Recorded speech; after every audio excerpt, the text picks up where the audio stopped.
Yazid के मरने की खबर जैसे ही हजरत अब्दुल्ला इब्ने जुबैर को मिली, हजरत अब्दुल्ला इब्ने जुबैर ने यजीदियों को ललकारा कि अब तो तेरा बादशाह मर चुका है, अब तेरी खैरियत नहीं है। यजीदियों पे हमला कर दिया। ये यजीदी मक्के से भाग खड़े हुए। मक्का और मदीना पर हजरत अब्दुल्ला इब्ने जुबैर ने अपना कंट्रोल कर लिया। यजीद के मरने के बाद यजीद का बेटा मुआविया बिन यजीद तख्त नशीन हुआ। एक रावी का कहना है 40 दिन तक वो खलीफा 40 दिन तक वो खिलाफत की कुर्सी पर रहा, फिर मर गया। एक रावी ने कहा 2 महीने, एक ने कहा 3 महीने, एक ने कहा 4 महीने और एक ने कहा 40 दिन। बरवायते दिगर, मगर ये कम मुद्दत में ये मुआविया बिन यजीद मर गया। ये तो बेटा यजीद का था, मगर कुछ दीनदारी इसके अंदर थी। जब इसके मरने का वक्त आया तो लोगों ने इससे कहा कि आप अपने जानशीन के बारे में किसी का ऐलान कर दीजिए। तो मुआविया बिन यजीद ने कहा जिस हुकूमत में लज्जत न हो उसके लिए हम किसी को जानशीन क्या बनाएं, जिसमें कोई लज्जत न हो उसके लिए हम किसी को जानशीन क्या बनाएं। जो खूने इमाम हुसैन को बहाकर जो हुकूमत को हासिल किया गया हो उसके लिए किसी को जानशीन क्या बनाएं। यजीद के बेटे का जमाना अब खत्म हो रहा है। मरवान बिन हकम ये वही जालिम था जो हजरत इमाम हुसैन के साथ उस वक्त बदतमीजी कर रहा था जब इमाम हुसैन मदीना में वलीद बिन उक़बा के पास गए थे। तब ये मरवान बिन हकम है। इससे पहले इसने बदतमीजी कब की थी? जब हजरत उस्मान गनी के मुहर को चुराकर और एक खत लिखा था जिस खत से बहुत बड़ा फसाद आया था और उसी फसाद की वजह से हजरत उस्मान गनी की शहादत हुई थी। ये वही मरवान बिन हकम है। उमैया कबीले का ये भी रहने वाला है। उमैया कबीले से इसका भी ताल्लुक है। इस मरवान ने क्या किया, अपनी सेटिंग करके लोगों को फेवर में करके मिस्र में, शाम में, कूफा में, इराक में और इन तमाम जगहों पर बसरा के इलाकों में अपनी हुकूमत बना लिया और अपनी हुकूमत को चलाता रहा। 65 हिजरी के आखिर में ये मरवान का इंतकाल होता है। मरवान मर जाता है। मरवान के मरने के बाद मरवान का बेटा अब्दुल मलिक बिन मरवान खिलाफत के बागडोर को संभालता है। ये मलिक बिन मरवान 64 में, ये मरवान बिन हकम 64 के शुरुआत में ये मरता है।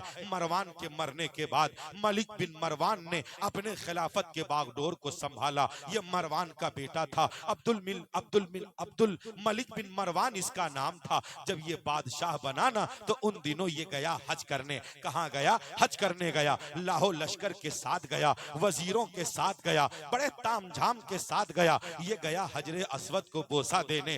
भीड़ आई दीवानों की, ऐसा धक्का मारा कि ये अब्दुल मलिक बिन मरवान एक किनारे जाकर गिरा। ये बड़े हैरत में पड़ गया कि हम लाहौर लश्कर के साथ आए, अपने वजीरों के साथ आए, इतने दल बल के साथ आए, मगर हमको कोई इज्जत न मिली। थोड़े ही देर के बाद हजरत इमाम ज़ैनुल आबिदीन के बाद हरम शरीफ में, थोड़े ही देर के बाद हजरत इमाम ज़ैनुल आबिदीन के बारे में हरम शरीफ में ऐलान हो रहा है, मुसलमानों होशियार हो जाओ, इमाम हुसैन के शहजादे आ रहे हैं। मैदान करबला से जो बच कर आए वो हजरत बीमार ज़ैनुल आबिदीन आ रहे हैं, तवाफ़े काबा के लिए आ रहे हैं, हजरे अस्वद को बोसा देने आ रहे हैं। लोग किनारे हट गए, हर कोई देखने के लिए तड़पने लगे कि हजरत ज़ैनुल आबिदीन को देखें, हजरत ज़ैनुल आबिदीन को देखें। अब्दुल मलिक बिन मरवान हैरान है कि हम बादशाह हैं, हमें लोग धक्का देकर हटा दे रहा है, मगर ये ज़ैनुल आबिदीन जो अकेले आए हैं, लोग रास्ता दे रहे हैं, देखने के लिए तड़प रहे हैं। क्यों न तड़पे? तेरे बाप दादाओं ने हुकूमत के लिए हुसैन पाक को शहीद कर दिया है और ज़ैनुल आबिदीन के बाबा ने दीने पाक के लिए अपने खानदान को लुटा दिया है। इज्जत इन्हें न मिलेगी तो किनको मिलेगी? इज्जत इन्हें न मिलेगी तो किनको मिलेगी? यही अब्दुल मलिक बिन मरवान का जमाना है। इसी के जमाने में मुख्तार बिन उबैद सक़फ़ी ये भी कूफा का रहने वाला है। ये वही मुख्तार है जिसके घर हजरत इमाम मुस्लिम क़याम पजीर हुए थे, मगर बाद में जब इब्ने ज़ियाद ने ललकारा था, डराया था, धमकाया था, तो ये मुख्तार सक़फ़ी कौन हो गया था? खामोश हो गया था, इमाम मुस्लिम का साथ न दिया था। मगर आज इमाम हुसैन का वफादार बनकर और ढोंगी चाल चलकर सामने आता है और वो कहता है हम हमला करेंगे। अब्दुल मलिक बिन मरवान पर हमला भी किया, उसकी हुकूमत को छीन भी लिया, अपने कब्जे में हुकूमत कर लिया। 65 की हिजरी में इसने खिलाफत के बागडोर को संभाला। इसके हिस्से में कहाँ है? मिस्र है, शाम है, इराक है और हम्स है, और ये कुछ हिस्सा बसरा का है, कूफा का हिस्सा है, दमिश्क का हिस्सा है, ये सब इसके कब्जे में है। जब इसने खिलाफत के बागडोर को संभाला तो 66 हिजरी में इब्ने ज़ियाद के बारे में, सिनान के बारे में, खोली बिन यजीद के बारे में, अमर बिन साद के बारे में, शमर जिल जोशन के बारे में, तमाम यजीदियों के बारे में मुख्तार उबैद सकफी ने ऐलान किया कि सुनो, खुला ऐलान सुनो, जितने लोग इमाम हुसैन की शहादत में शामिल थे, जितने लोग इमाम हुसैन के साथ गद्दारी में शामिल थे, वो जिसको जहां मिल जाए उसका सर कलम कर दो और सर लेकर आओ, मुझसे इनाम लेकर जाओ।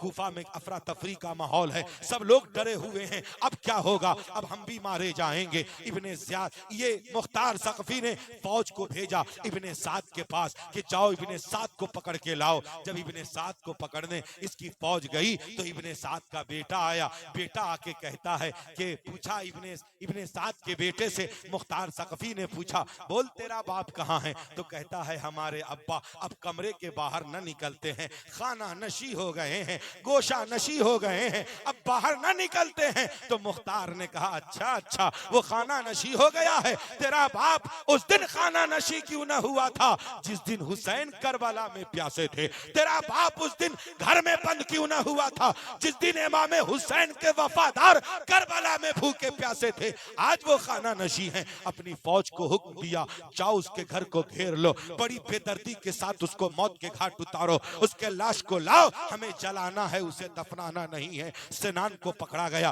कहा सिनान पकड़ा गया है, कहा इसके हाथ काटना, उसके दोनों पैर काटना, फिर पूछना बार बार कैसा लग रहा है, तड़पा तड़पा कर उसे मारना, इसलिए कि इन जालिमों ने अहले बैत पे बहुत जुल्म ढाया है। मैदान करबला में सिनान मारा गया, शमर मारा गया। इब्ने ज़ियाद का नंबर बाकी है। इब्ने ज़ियाद मौसिल के पास पहुंचा हुआ है, 30,000 फौज के घेरे में है। वो सोच रहा है मेरा कुछ नहीं होगा, मगर इब्ने ज़ियाद पर अटैक किया गया। मुख्तार ने इब्राहिम नामी सिपाह सालार को भेजा, कहा जाओ जितने फौज की जरूरत पड़े खबर करना, हम भेजेंगे। मुख्तार ने कहा जाओ उस पे हमला करो, इब्ने ज़ियाद को पकड़ो, मौत के घाट उतारो और उसका सर लेकर कूफा में मेरे दरबार में आओ।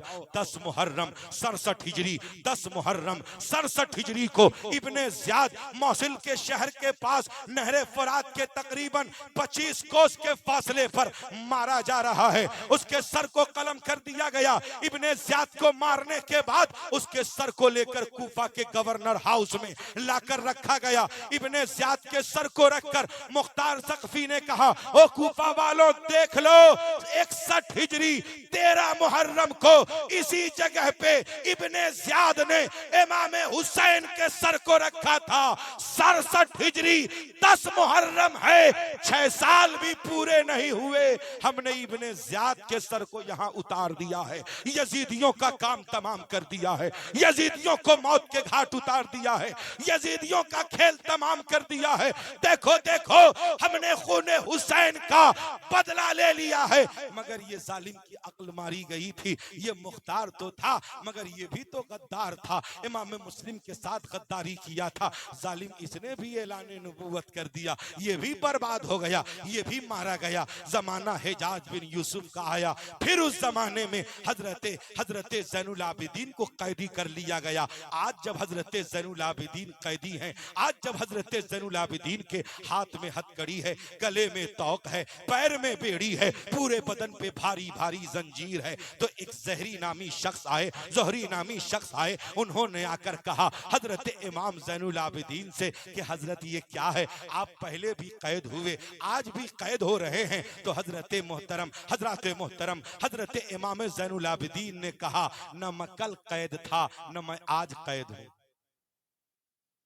मैं कल भी छूट सकता था, मैं आज भी छूट सकता हूं। तो जोहरी कहते हैं अच्छा, कहा हाँ, कहा ये देख गले में, ये हाथ में हथकड़ी है, कहा देख हथकड़ी खत्म, कहा पैर में बेड़ी है, देख बेड़ी खत्म, गले में तौक है, कहा देख तौक खत्म, सारे बंधन सब टूट गए, झटका भी नहीं, इशारा किया सब खत्म। तो कहा जोहरी ने क्या बात है, आप बंधवाए हुए हैं तो चाहते उस दिन भी तोड़ लेते। कहा नहीं नहीं, वो जुल्म की इंतहा कर रहे थे, हम सब्र की इब्तिदा कर रहे, जो उनको करना था वो कर रहे थे, जो हमें करना था वो हम कर रहे थे। दुनिया वालों देखो, यजीद के 14 बेटे थे, यजीद 14 बेटे का बाप था, मगर आज यजीद की नस्ल का अता पता नहीं है।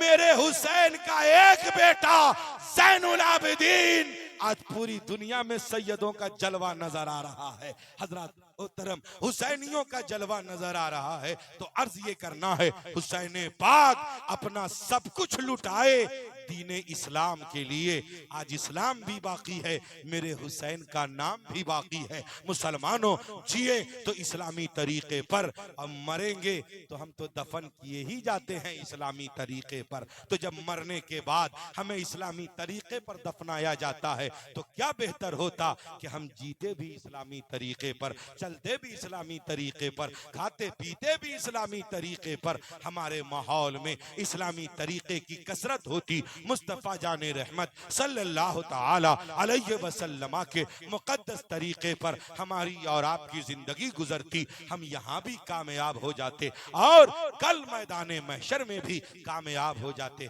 हजरत मोहतरम, ये मुख्तसर से वक्त में हमने सिर्फ हेडलाइंस को बयान किया है, अंदर की तफसीली खबर इंशाअल्लाहुल अजीज फिर कभी और सुनिएगा, तफसीली बातें फिर कभी और सुनिएगा। जब तक के लिए इर्तजा कमाल के सलाम मोहब्बत को कबूल करें। वमा तौफीकी इल्ला बिल्लाह। सारे लोग बाआवाज़े बुलंद पढ़ें, अस्तगफिरुल्लाह रब्बी मिन कुल्ले ज़ंबिन व अतूबु इलैहि। पढ़िए ला इलाहा इल्लल्लाह मुहम्मदुर रसूलुल्लाह सल्लल्लाहु ताला अलैहि वसल्लम। अस्सलामु अलैकुम व रहमतुल्लाहि व बरकातुहू।